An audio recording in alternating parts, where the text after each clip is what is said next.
मधु चव्हाणजी, तुम्हाला काय वाटतं, एकूणच जो सरकारचा रोख आहे त्याबद्दल तुम्ही काय म्हणाल? आणि ज्या पद्धतीने लोक आज मागणी करतायत तर तरीही त्यांचं ऐकण्यात का उशीर होतोय? मुळात या सरकारने खेळखंडोबा जो केलाय, हे सरकार त्याला सगळ्याला जबाबदार आहे. इतकं बेजबाबदार एवढ्या मोठ्या देशामध्ये जनमानसाचा उद्वेग झाल्यानंतर आज 9व्या दिवशी सर्वपक्षीय बैठक बोलवतात. मुळामध्ये त्या ठिकाणी पहिल्या वेळेला आता सर्वपक्षीय बैठक बोलवलंय. जे पहिली अण्णांची 5 लोकांबरोबर बैठक झाली, जे जनलोकपाल विधेयक त्यांनी मांडलं, त्यावेळेला त्यांनी सर्व पक्षाच्या लोकांना बोलवायला पाहिजे होतं. नंबर 1, हे सरकार इतकं बनवत आहे जनतेला आणि सर्व लोकांना की या सरकारला एक दिवस सत्तेवर राहण्याचा अधिकार नाही. लोकपाल विधेयक त्यात तो प्रश्न झाला. त्याच्यानंतर बाबा रामदेव यांना रेड कार्पेट अशा तऱ्हेची वागणूक दिली गेली. त्यांना सर्व प्रकारच्या सुविधा देतोय असं सांगितलं गेलं आणि मध्यरात्री 2 वाजता गुराढोरासारख्या माणसांना त्या ठिकाणी पिटाळून लावून त्यांना मारहाण केली.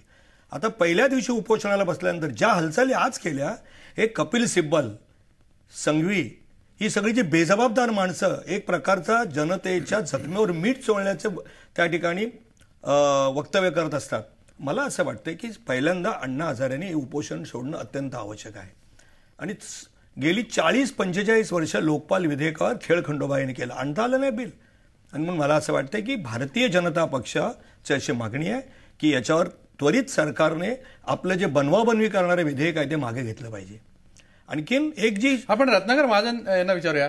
रत्नाकरजी, तुम्हाला काय वाटतं की काँग्रेस शेवटी ते विधेयक मागे का घेत नाही? कारण ही जी मागणी आहे, आज विरोधी पक्षांनी पण हीच मागणी केली, सर्व पक्षीय जी बैठक झाली त्यात पण हीच मागणी आली की पहिल्यांदा ते विधेयक मागे घ्या, नंतर आपण ह्याच्या पुढची चर्चा करू. तुम्हाला काय वाटतं, हे मागे घेण्यात कुठे अडचण आहे? संसदीय लोकशाहीच्या प्रथेप्रमाणे मंत्रिमंडळानं तयार केलेले विधेयक संसदेसमोर मांडलं जातं आणि संसदेच्या शिफारशीनुसार ते स्थायी समितीकडे सुपूर्द केलं जातं. आपण आत्ता ज्या विधेयकाबद्दल बोलतो आहे ते विधेयक स्थायी समितीकडे सोपवावं अशी सूचना संसदेतल्या प्रमुख विरोधी पक्षानं याआधीच्या सर्वपक्षीय बैठकीत केली होती. या विषयावर आज झालेली सर्वपक्षीय बैठक ही दुसरी बैठक आहे, ही पहिल्यांदा घेतलेली बैठक नाही. याआधी जी बैठक घेतली होती त्या बैठकीत प्रमुख विरोधी पक्षांनी असं सुचवलं होतं की हे विधेयक आपण संसदेत मांडा आणि संसदेच्या स्थायी समिती कडे ते सोपवा विचारविनिमयाकडं. एकदा संसदेच्या स्थायी समितीकडे ते सोपवलं की भारतातल्या कुठल्याही सामान्य नागरिकाला त्या विधेयकाबद्दल त्या संसदीय समिती पुढे जाऊन आपलं प्रतिपादन करण्याचा घटनादत्त अधिकार आहे. आता एवढ्या पायरीला ते गेल्यानंतर ते विधेयक मागे घ्या असं सांगणं म्हणजे संसदीय लोकशाही हा भातुकलीचा खेळ आहे असं सुचवण्यासारखं आहे. आणि एकदा संसदीय प्रक्रिया एखाद्या विधेयकाच्या बद्दल सुरू झाल्यानंतर पुन्हा मागं जाऊन ते मागं घेणं हा संसदीय लोकशाहीच्या प्रथा, परंपरा आणि संकेतांचा अपमान आहे. त्यामुळं ही सूचना अव्यवहार्य आणि घटनात्मकदृष्ट्या अवैध अशी आहे. दिवाकर रावतेजी, तुम्ही काय म्हणाल? तुम्हाला वाटत नाही की या पूर्ण प्रक्रियेलाच एकूण उशीर झालेला? प्रथमतः मागच्या वेळेला मी आपल्याकडे आलो ते सांगितलं. एक म्हणजे मी आपल्या माध्यमातून आदरणीय शिवसेना प्रमुखांनी आजच अण्णा हजारे यांना पत्र लिहून तातडीने उपोषण मागे घ्या, आपल्या आंदोलनाच्या आणि देशाला आपल्या भवितव्यामध्ये संघर्षाची आवश्यकता आहे, म्हणून जास्त न ताणता तातडीने उपोषण मागे घ्या आणि हा संघर्ष आपण सुरू ठेवू, अशा प्रकारचं पत्र त्यांनी लिहिलेलं आहे. आता विषय जो आहे तो मी मागच्या वेळेला सांगितलं की ज्यावेळेला अण्णांचं एप्रिलमध्ये उपोषण झालं 4 दिवसाचं, त्याच वेळेला जी 5 मंत्री आणि 5 अण्णा आणि त्यांचे सर्व ही जी बैठक निर्माण केली गेली ती काही घटनाबाह्यच बैठक होती. ती घटनेसमोर नव्हती, सूचना करण्याकरता. ते ड्राफ्ट बिल बनलंच नाही. आणि मी त्यावेळेला आपल्याला सांगितलं होतं की अण्णांच्या त्या मागणीचा पाठपुरावा म्हणजे तातडीने लोकसभेचं अधिवेशन बोलवणं, तिथे विधेयक पाठवणं आणि ते स्थायी समिती पुढे जाऊन चर्चेला येऊन अण्णांचं जे काय म्हणणं आहे जनलोकपालबद्दल ते तिकडे मांडून त्याबद्दलच्या सूचना म्हणजे जे अमेंडमेंट म्हणतो त्या करणं ही पद्धत होती. ती पद्धत त्यावेळेला अवॉइड केली गेली. मग आता प्रश्न असा आहे की रत्नाकर महाजन यांनी घटनात्मक पद्धतीच्या म्हणजे मंत्रिमंडळाने मान्यता देणं पद्धत आहे ती. आता जर ते विधेयक मांडलं गेलेलं विधेयक सरकारचं हे स्थायी समिती वाढवा असा सर्वपक्षीय जर निर्णय झाला असेल तर ते स्थायी समिती पुढे आले ती पद्धत आहे. आता स्थायी समिती पुढे आल्यानंतर वर्तमानपत्रात जाहीर येतं की आपल्या विधानसभेमधून सुद्धा असं विधेयक येते, आमदारांच्या समिती पुढे येते आणि मग ज्यांना त्याच्यामध्ये जे काय सांगायचं आहे कायद्यामध्ये तरतूद करण्याकरता ते यायचं, त्यांना बोलवलं जातं, त्यांचं आर्ग्युमेंट ऐकलं जातं, का नाकारलं आणि का स्वीकारलं याचं तिथे आमूलाग्र बिलामध्ये फरक करता येतो. तेव्हा अशा प्रकारे आता परिस्थिती अशी आली की 90 दिवस या दळभद्री सरकारने आणलाय, हे दुर्दैव आहे. आज अण्णांच्या तब्येतीबद्दल अख्ख्या देशाला चिंता लागून राहिली आहे आणि सर्वांना मानसिक दिसतं आता हे वाटायला लागलंय की अण्णांचं उपोषण थांबलं पाहिजे, संघर्ष मात्र आपण चालू ठेवू. ह्या आता जनतेमध्ये पूर्ण जागृती निर्माण झालेली आहे की भ्रष्टाचाराच्या बाबतीमध्ये ह्या सरकारला नक्की ठोस पावलं उचलायची नाहीत, अशा प्रकारचं जे वातावरण निर्माण झालेलं आहे. आणि अण्णांना यशस्वीरित्या हे अख्ख्या देशामध्ये रुजवून त्यांना यश आलेलं आहे. पण पहिले आत्ताची तातडीची बाब आहे, आपल्या चर्चा होत राहतील. तातडीची बाब अशी आहे की जी जागृती झाली आहे ती जागृती पुढे घेऊन या सरकारने ज्या पद्धतीने हा छळ म्हणतो आपण 9 दिवसाचा छळवाद झालेला आहे आणि अण्णांना उपोषणाला आणि पुढचे 9 दिवस मी करणं अशा प्रकारे त्यांना बोलायला लावणं ही देखील शर्मेची बाब निर्माण झालेली आहे. आणि म्हणून ह्या सरकारकडनं काय होणार नसेल तर आपण सर्वांनी मिळून या सरकारला जेरे सांडण्याकरता ह्या विरुद्ध भ्रष्टाचाराच्या हा देश तुमच्या मागे उभा असेल तर आज तुमची प्रकृती महत्त्वाची आहे म्हणून उपोषण सोडणं महत्त्वाचं आहे. आणि स्थायी समिती पुढे आजच आता माझ्याकडे जो मेसेज आला आहे तर संबंधित सचिवांनी म्हणजे सरकारच्या सचिवांनी हे विधेयक स्थायी समिती पुढे ठेवलेलं आहे. फसवणूक किती दिवस हे सरकार करेल अण्णांना आणि सर्व देशाला, म्हणून आणखीन आता हे स्थायी समिती पुढे आलेलं आहे. सर्व पक्षांची जर मानसिकता ही जनलोकपाल विलाच्या संदर्भात विचार केला गेला पाहिजे अशी जर असेल आणि सर्व पक्षांनी जर अण्णांना आज अपील केलेलं आहे किंवा तुम्ही उपोषण सोडा तर आता ही जबाबदारी सर्व पक्षांच्या म्हणजे पार्लमेंटरी सर्व पक्षांच्या जबाबदारी तर नकळत आलेलीच आहे. सरकारच्या सचिवांनी सुद्धा हे विधेयक स्टँडिंगमध्ये पाठवलेलं आहे.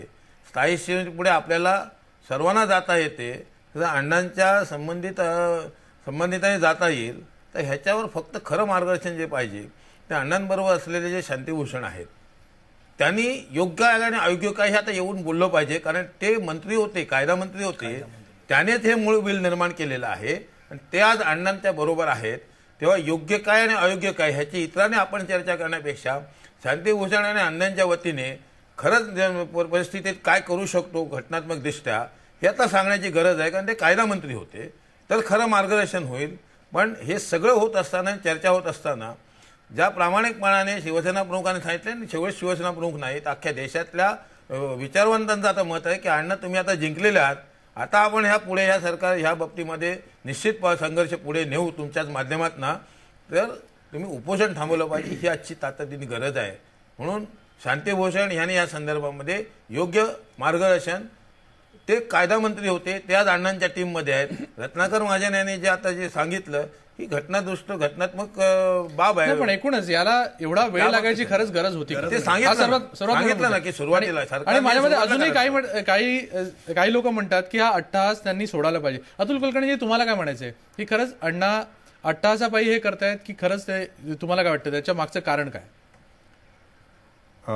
तुमचं जे नाव आहे प्रतीक्षा कशाची, तर खूप गोष्टींची प्रतीक्षा आहे असं मला वाटतं. कारण माझा असा अंदाज आहे की या 2-3 दिवसात हे सगळं मिटेल आणि एक जनलोकपालासारखं काहीतरी बिल येईल, ते कदाचित पुढे मागे पास होईल. परंतु कायदे खूप आहेत किंवा असतात देशामध्ये, प्रतीक्षा ही अंमलबजावणीची आहे आणि त्याचा विचार मला असं वाटतं की सगळ्या बाजूंनी करायला पाहिजे. म्हणजे सरकार, कारण शेवटी अंमलबजावणी करायला तुम्ही कोणाकडे जाणार? सरकारकडेच जाणार. जे कुठलं सरकार, आज हे सरकार आहे उद्या वेगळं सरकार असेल, कोणाकडे जाणार? पण ती अंमलबजावणी त्या कायद्याची ही शेवटी सरकारच करणार. आणि एखादा कायदा आणण्याचा आग्रह जेव्हा आपण करत असतो त्यावेळेला त्याच्या अंमलबजावणीचा देखील पूर्णपणे विचार करायला पाहिजे आणि त्याची प्रतीक्षा मला असं वाटतं की मुख्य असायला पाहिजे. कारण हे प्रासंगिक आहे, आता आपण जे बोलतोय त्याचे परिणाम स्पष्ट आहेत सगळ्यांना आणि ते आपल्याला दिसतच आहे आता आज. तुम्हाला नक्की काय म्हणायचं की अंमलबजावणी जर सरकार करणार नसेल तर असे कायदे नको असं तुम्हाला म्हणायचं?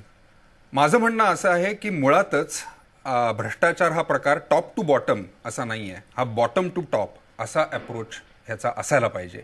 कारण भ्रष्टाचाराची व्याख्या ही व्यापक आहे. फक्त पैशाची देवाणघेवाण म्हणजे भ्रष्टाचार नव्हे, सिग्नल तोडून सामान्य माणूस जेव्हा जातो, वन वे मध्ये जेव्हा सामान्य माणूस घुसतो, तेव्हा तिथे भ्रष्टाचाराच्या विचाराची सुरुवात होते.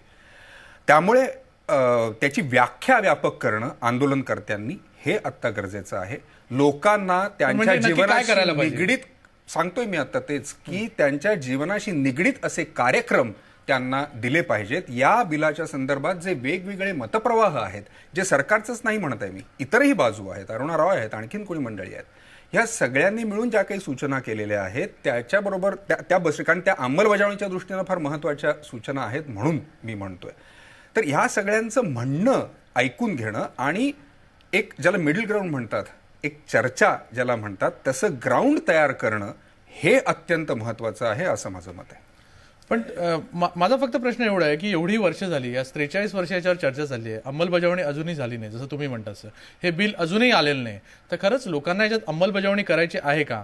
आणि जसं तुम्ही म्हणता की हा फक्त एक कायदा नाही आहे, हा इकडे पॉवर लोकांच्या हातात जाणार, आणि लोक आज जे बाबू लोक आहेत, आज जे लोक आहेत त्यांना आपण अनटचेबल्स म्हणतो, किंवा आज जी कार्यप्रणाली काम करते त्याला जर कुठेतरी टच करायचं असेल, किंवा त्याला कुठेतरी जर एखादा IAS ऑफिसरला आपल्याला माहिती आहे की हा पैसा खातोय, तर याला कुठेतरी अडकवायचं असेल, तर त्या दृष्टीने हे जनलोकपाल बिल माझ्या मते सर्वात महत्वाचं आहे. विश्वंभर चौधरी, तुम्ही काय म्हणाल की ज्या पद्धतीने अतुलजी म्हणतायत की याला दुसरे कार्यक्रम पण घेता येऊ शकतील, किंवा बाकीचे जे लोक म्हणतात त्यांचा सहभाग पण याच्यात करून घेता येईल?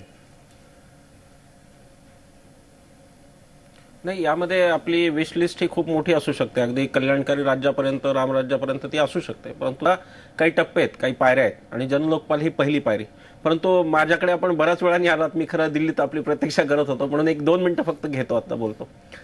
मूळ जो प्रतीक्षा कशाची हा विषय जो होता ना, तर आज देशाची एका अर्थाने एक प्रतीक्षा आज संपली, जेव्हा सर्वपक्षीय बैठक झाली तेव्हा. त्याचं कारण असं की सरकारने एकतर अण्णांना अटक केली, त्या दिवसापासून जरी चर्चा सुरू केली असती तरी आतापर्यंत डेडलॉक मिटला असता. अण्णांच्या तब्येतीची काळजी पंतप्रधानांना आहे याबद्दल माझ्या मनात काही शंका नाही, परंतु सरकारने ते आपल्या कृतीने सुद्धा जर केलं असतं तर कदाचित अण्णांच्या तब्येतीची ही वेळ आतापर्यंत आली नसती. पण मला त्यापूर्वी आपल्याला 2 गोष्टी सांगायच्या. एक, अण्णांची तब्येत मस्त ठणठणीत आहे, अण्णांना काही प्रॉब्लेम नाही, आणखी उपोषण मी किती करू शकतो असं अण्णा म्हणाले स्वतः. नंबर 2, आज पोलीस बंदोबस्त रामलीला मैदानातला वाढवला, याचा अर्थ काही लावला जातोय देशभर. कार्यकर्त्यांचे फोन येतात, विशेषतः आपल्या महाराष्ट्रातून. त्यांना मी सांगू इच्छितो की पोलिसांनी, सरकारने स्पष्ट केलंय की अण्णांच्या अटकेचा काहीच प्रश्न नाही, त्यामुळे तसं काही नाहीये, फक्त कार्यकर्त्यांचा काही उद्रेक होणे म्हणून ती व्यवस्था. ह्या 2 गोष्टी आपल्या चॅनलचं थोडासा विषयांतर करून मी स्पष्ट केल्या. आता जर मूळ भूमिकेवर आलं तर काँग्रेसच्या चुका तर पहिल्यापासून 1 पासून 99 पर्यंत चुका ह्या झालेल्याच आहेत, हे नक्की. यांनी खूप वेळ काढूपणा केला. अगदी आता काल 8व्या दिवशी त्यांनी चर्चा सुरू केली आणि पंतप्रधान यांनी पत्र लिहिलं, हे आधी पण करता आलं असतं, पण काय कारण माहित नाही त्यांचा किती ते प्रामाणिक आहेत. काल आमच्यात एक आशा निर्माण झाली, आम्हाला असं वाटत होतं की आता ते सुटेल, पण आज असं दिसतंय की सरकार परत फिरलेलं आहे. आता सरकार हा एक भाग झाला, पण मला विरोधी पक्षाला सुद्धा विचारायचं आहे की अण्णा हे बिल घेऊन, जनलोकपाल घेऊन प्रत्येक विरोधी पक्षाकडे गेले. आम्ही सगळ्या विरोधी पक्षांना सांगितलं की हे बिल आहे, याच्यावर तुमची प्रतिक्रिया द्या. सोयीने तेव्हा भाजपसह सगळ्यांनी कोणी प्रतिक्रिया दिली नाही. आजही तुमचा काय रोल आहे? चव्हाण साहेब आहेत तिथे. चव्हाण साहेब, भाजपनी एका मुद्द्यावर रोल स्पष्ट केलाय का? हे झालंय असं की सरकार तांत्रिक गोष्टीत काढून सरकारला वेळकाढूपणा करायचा आहे, सरकारला बिल आणायचं नाही. त्याला विरोधी पक्षांनी सुद्धा तांत्रिक गोष्टी, आज मुद्दा काय झाला तर ड्राफ्ट नवा आणायचा का हा मागे घ्यायचा का तो, हे तांत्रिक मुद्दे आहेत. तुम्ही सगळे राजकीय पक्ष हे का म्हणत नाही की हो भ्रष्टाचार मिटवायचा, हे लोकपाल बिल आम्हाला असं मान्य आहे, किंवा त्याला आमचा हा विरोध आहे. सोयीस्करपणे भूमिका घेतली जाते की एका ठिकाणी अण्णांच्या बाजूने सपोर्ट करायचा विरोधी पक्षांनी, अण्णांच्या बरोबरच आहोत म्हणायचं. लोकपाल बिलावर मात्र मुद्देसूद भूमिका नाही, स्पष्ट भूमिका अजिबात नाही विरोधी पक्षाची, असं मी म्हणतो. कम्युनिस्टांची काही प्रमाणात सोडली तर ह्या गोष्टी का होत आहेत? आणि मला एक विचारायचं, आज सर्वपक्षीय लोकांनी तुम्ही दाखवलं की अण्णा इकडे उपोषणाला असताना तिकडे रफ्तार पार्टी चालली होती तिकडे, आणि सर्वपक्षीय नेते त्यात सहभागी झाले होते. मला वाटतं मंदारजी ही यांची मानसिकता देशाला दिसली. यांना काही फिकीरच नाही, देणं घेणं नाही ना सरकारला ना विरोधी पक्षाला, असा माझा स्पष्ट आरोप आहे. कारण विरोधी पक्षांनी सुद्धा, आता पण काँग्रेसवर आम्ही प्रहार करत होतो, विरोधी पक्षांनी सुद्धा गुळमुळीतच भूमिका घेतल्या. कोण पुढे आलं म्हणायला राजकीय प्रक्रियेनंतर? आम्ही ती केली, कारण की पुन्हा आमच्यावर की संसद श्रेष्ठ आहे, सर्वोच्च काय तर संसद आहे, ही प्रणाली तुम्हाला मोडायची का? यासाठी अण्णा गेले, प्रत्येक विरोधी पक्षाकडे गेले, आम्ही स्वतःहून अण्णांनी स्वतःहून तिथे गेले आणि पण याच्यावर काही शून्य प्रतिसाद. जनतेच्या भावना जर तुम्हाला कळत नसतील तर काँग्रेसच्या बरोबर आम्ही लढलो आणि तुमच्या विरुद्ध लढू. आता लक्षात घ्या, आजपासून ही लढाई असं मला वाटतं की राजकीय व्यवस्था विरोधी आंदोलन, सामाजिक आंदोलन हे आज ध्रुवीकरण झालं असं मला वाटतं. आज सगळ्या पक्षांचे मला असं वाटतं की चेहरे स्पष्ट झाले ते खूप.